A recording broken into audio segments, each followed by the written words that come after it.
Primera de Corintios capítulo 15, versos del 12 al 21. Pero si se predica de Cristo, que resucitó de los muertos, ¿cómo dicen algunos entre vosotros que no existe la resurrección de muertos? Porque si no hay resurrección de muertos, tampoco Cristo resucitó. Y si Cristo no resucitó, vana es entonces nuestra predicación, vana es también nuestra fe. Y somos encontrados falsos testigos de Dios, porque hemos testificado de Dios que Él resucitó a Cristo, al cual no resucitó, si en verdad los muertos no resucitan. Porque si los muertos no resucitan, tampoco Cristo resucitó. Y si Cristo no resucitó, nuestra fe es vana, y aún estáis en vuestros pecados. Entonces también los que durmieron en Cristo perecieron. Y si en esta vida solamente esperamos en Cristo, somos los más dignos de consideración de todos los hombres. Mas ahora Cristo ha resucitado de los muertos, primicia de los que durmieron es hecho. Porque por cuanto la muerte entró por un hombre, también por un hombre la resurrección de los muertos. El tema se titula Sus pisadas cambiaron la historia. Sin lugar a dudas, el evento más relevante que confirmó al cristianismo es la resurrección de Jesucristo, ya que sin la resurrección, como Jesucristo el máximo exponente del reino de Dios, el cristianismo se hubiera diluido y desaparecido, o solo hubiera quedado como una religión más con eventos temporales. Sin la resurrección de Cristo, el cristianismo solo hubiera sido un grupo de personas que fueron beneficiadas con sanidades y muchos bienes, teniendo buenas pretensiones, pero sin la esperanza de la vida eterna, como es el caso de la secta de los saduceos, que creían en la ley de Dios, pero no creían en la resurrección ni en la inmortalidad del alma. Pero a diferencia de cualquier religión, secta o líder religioso, político o militar, Jesucristo ofrece vida eterna para todo aquel que en Él cree. Jesucristo ofrece moradas en la eternidad. Jesucristo promete que donde Él se encuentre, también estarán con Él todos los que creen en Él. Podemos notar que las cartas que el apóstol Pablo le escribió a los Corintios fueron cartas correctivas de retroalimentación, con la intención de instruirlos, corregirlos y en ocasiones reprenderlos, redarguirlos con paciencia y sana doctrina, para que comprendiesen correctamente todo tipo de doctrina. En el capítulo 15 podemos ver el amplio tema que el apóstol Pablo tocó referente a la resurrección. Esto nos permite analizar que los corintios se encontraban en un dilema, tenían una confusión. Por una parte, el grupo de corintios que habían creído y se habían convertido a Cristo, creían realmente en la resurrección de Cristo. Pero por otra parte, les costaba creer que los creyentes de Cristo también iban a resucitar. Ellos creían en el poder divino y lo sobrenatural de Jesucristo para levantarse de entre los muertos, pero dudaban de que el hombre adquiriera la inmortalidad del alma. Posiblemente esta confusión se debía a que su pasado y su trasfondo pagano rechazaba la inmortalidad del alma. Para ellos era una confusión aceptar realmente que una persona pudiera levantarse de entre los muertos. No aceptaban que la resurrección se diera en un ser humano, ya que lo estaban entendiendo de una forma natural. Es decir, ellos pensaban que el mismo cuerpo que era sepultado era el mismo cuerpo que se levantaba intacto. Esto para ellos era una ofensa o algo muy repugnante. Del mismo motivo, o por la misma causa, la secta de los saduceos también habían confrontado a Jesucristo por la misma creencia que tenían. Y ellos hacen una pregunta basada en un contundo rechazo a la resurrección. Para esto ellos toman como referencia Deuteronomio capítulo 25, versículos 5 al 10, que habla sobre la ley del liberato, la cual consiste en que cuando un matrimonio está unido y fallece el esposo, desde ese momento la viuda puede ser redimida por su hermano, que viene siendo su cuñado, por algún pariente cercano, para redimir el nombre de la persona que falleció y levantar descendencia. De esta manera los saduceos elaboraron una pregunta muy bien elaborada con 7 candados para demostrarle a Jesucristo que no existía la resurrección de entre los muertos. En Mateo capítulo 22, versículo 23 al 33, encontramos la pregunta de los saduceos, la cual lleva toda la intención de contrarrestar la creencia de la resurrección. Y la pregunta dice de la siguiente manera: Entonces vinieron los saduceos a Jesús y le preguntaron: Maestro, Moisés dijo, si alguno muriere sin hijos y su hermano se casara con su mujer, te levantará descendencia a su hermano. Hubo pues entre vosotros 7 hermanos. El primero se casó y murió, y no teniendo descendencia dejó su mujer a su hermano. De la misma manera también el segundo, el tercero, hasta el séptimo.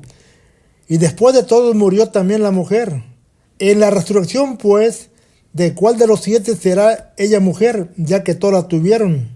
Entonces respondiendo Jesús le dijo: erráis ignorando las Escrituras y el poder de Dios, porque en la resurrección ni se casarán ni se darán a casamiento, sino que serán semejantes a los ángeles de Dios en el cielo. Y esta es la pregunta que los saduceos les habían hecho a Jesucristo: ¿cuál de los 7 maridos sería realmente el marido de aquella mujer en la resurrección? La respuesta de Jesús fue: erráis ignorando las Escrituras y el poder de Dios, porque en la resurrección ni se casarán ni se darán el casamiento, sino que serán como los ángeles de Dios en los cielos.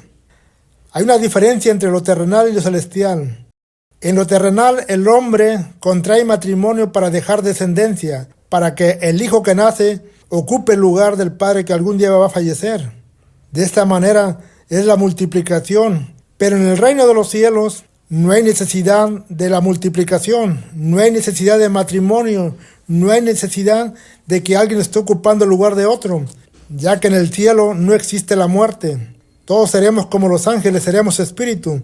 Y esa misma aplicación fue la que el apóstol Pablo utilizó para darle a los corintios la misma explicación con otras palabras. En 1 Corintios capítulo 15, versículo 49 le dice: y así como hemos traído la imagen terrenal, traeremos también la imagen del celestial. Así como aquí en la tierra tenemos un cuerpo físico, hemos traído la imagen de Adán, en el cielo también traeremos la imagen de Cristo, una imagen celestial, una imagen de acuerdo a los seres celestiales. Pablo también les dice a los corintios, en 1 Corintios capítulo 15, versículo 50, pero esto les digo, hermanos, que la carne y la sangre no pueden heredar el reino de Dios, ni la corrupción heredará la incorrupción.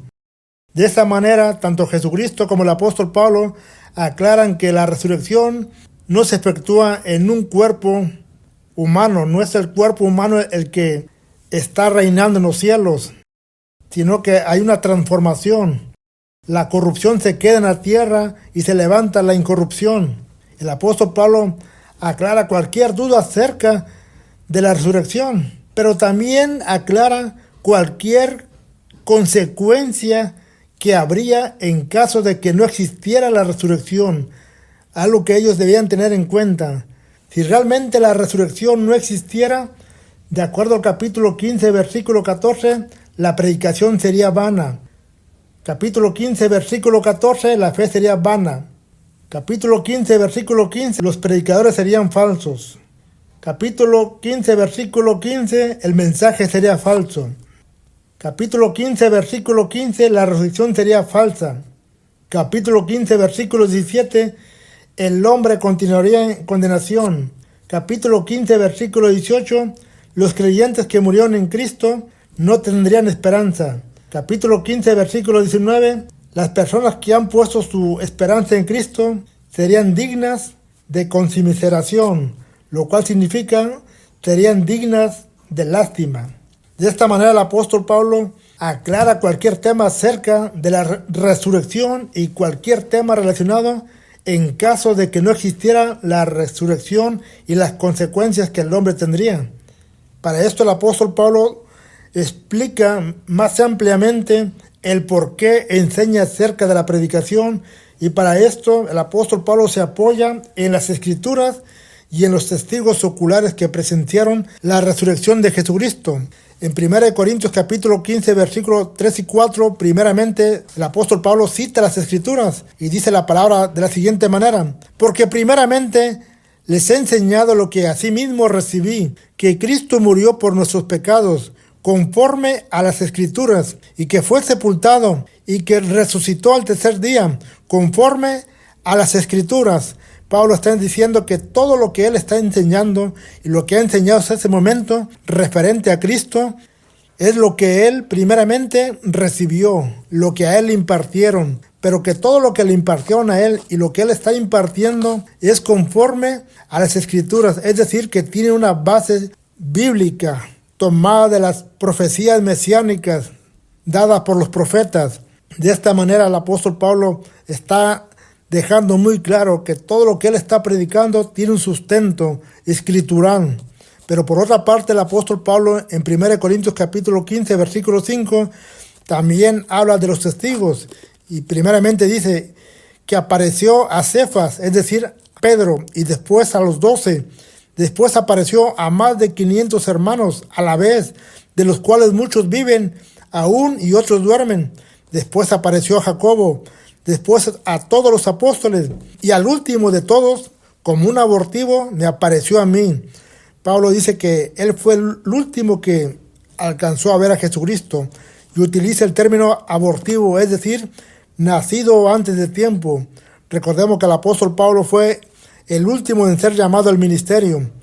Por ese motivo él dice como un abortivo, dando a entender que fue el último que fue llamado, pero que fue alcanzado por Jesucristo en el camino a Damasco. Así que el apóstol Pablo estaba predicando lo que él había recibido y eso mismo enseñaba, que Cristo murió y resucitó al tercer día conforme a las Escrituras, teniendo testigos oculares que daban fe de ese acontecimiento, que fue el más relevante que ha pasado en la historia de la humanidad. Pero el apóstol Pablo también les explica a los corintios cuándo y cómo se efectuará la resurrección. En 1 Corintios capítulo 15, versículos 51-54 dice: He aquí les digo un misterio, no todos dormiremos, pero todos seremos transformados. En un momento y en un abrir y cerrar de ojos, al final de la trompeta, porque se tocará la trompeta, y los muertos serán resucitados incorruptibles, y nosotros seremos transformados, porque es necesario que esto corruptible se vista de incorrupción, y esto mortal de inmortalidad. Y cuando esto corruptible se haya vestido de incorrupción, y esto mortal se haya vestido de inmortalidad, entonces se cumplirá la palabra escrita: sorbida es la muerte en victoria. El apóstol Pablo dice, ¿cuándo será realmente la resurrección? Dice, al final de la trompeta, al último toquido. En ese momento, toda persona que ha creído en Jesucristo será levantada, será transformada. Todos aquellos que están en los sepulcros escucharán el toquido final de la trompeta y serán levantados, resucitados. El apóstol Pablo también dice, ¿cómo? Dice que no todos dormiremos, es decir, no todos tenemos que llegar a una muerte. Algunos van a estar con vida y serán levantados y en ese mismo momento serán transformados en las nubes para recibir a Jesucristo. La inmortalidad llegará a algunos estando en la tumba y a otros aún en vida, pero cuando ambos casos sean levantados al cielo, ahí será la transformación para tomar un cuerpo inmortalizado, incorruptible. Este misterio está relacionado con la transformación de Jesucristo en la transfiguración de Mateo capítulo 17, cuando se le apareció Elías y Moisés, dos personajes del Antiguo Testamento. Recordamos que Moisés murió en la montaña y fue sepultado por nuestro Señor, mientras que Elías fue levantado en un torbellino. Uno murió y el otro no vio muerte, pero ambos fueron transformados. Moisés representa a todos los que morimos o los que vamos a la sepultura, mientras que Elías representa a todos los que vivimos y seremos transformados en los aires. Ese es el misterio que el apóstol Pablo está revelando a los corintios.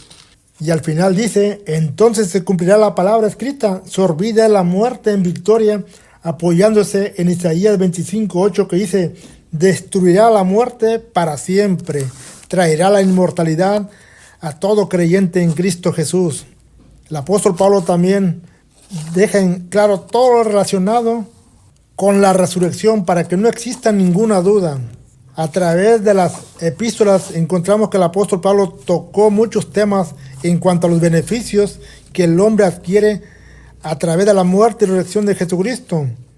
Todo lo que Jesús hizo en la cruz del Calvario y al levantarse de la tumba trajo infinidad de beneficios, de los cuales mencionaremos solamente algunos.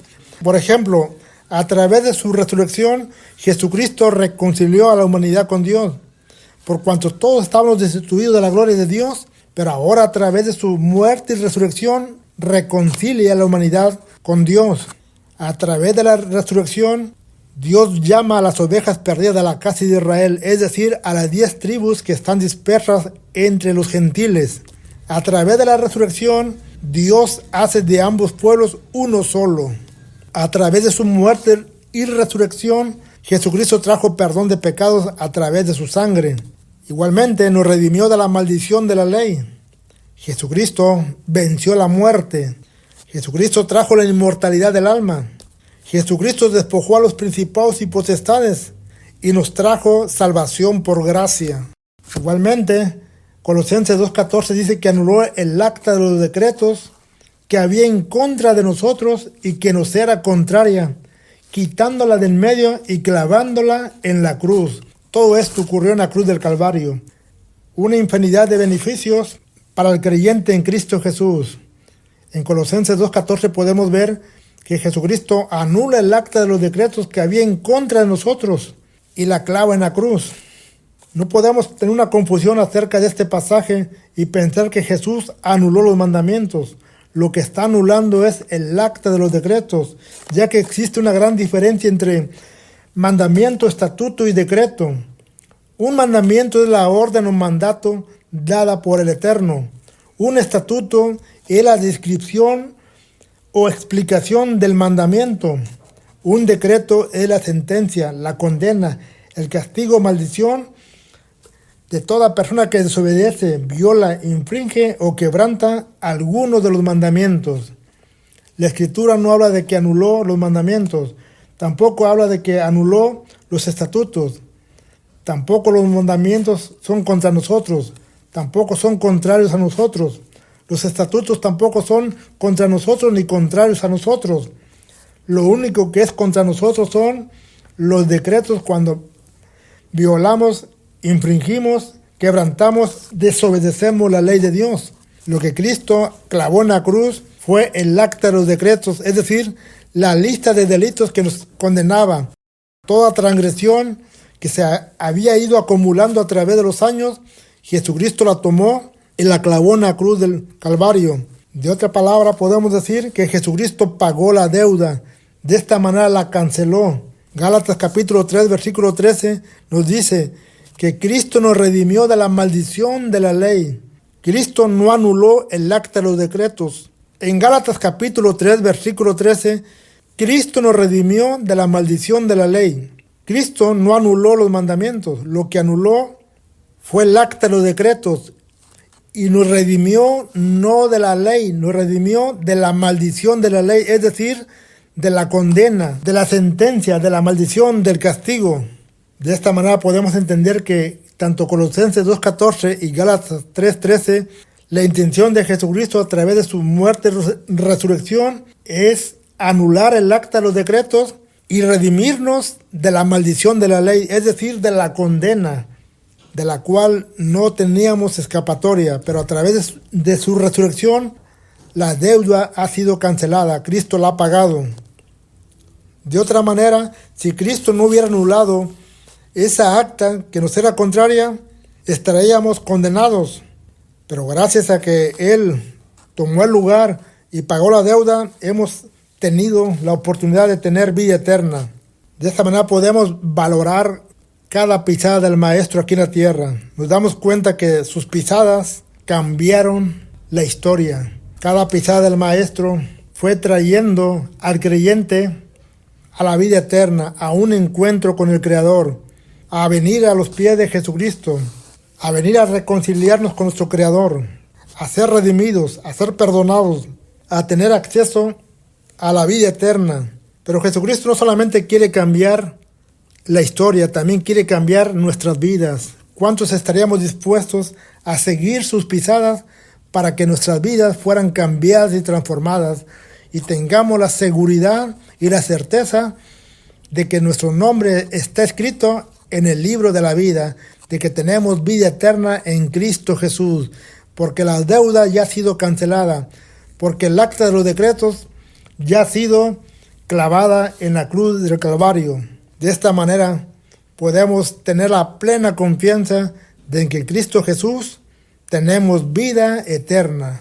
Bendiciones, hermanos. Dios me los bendiga.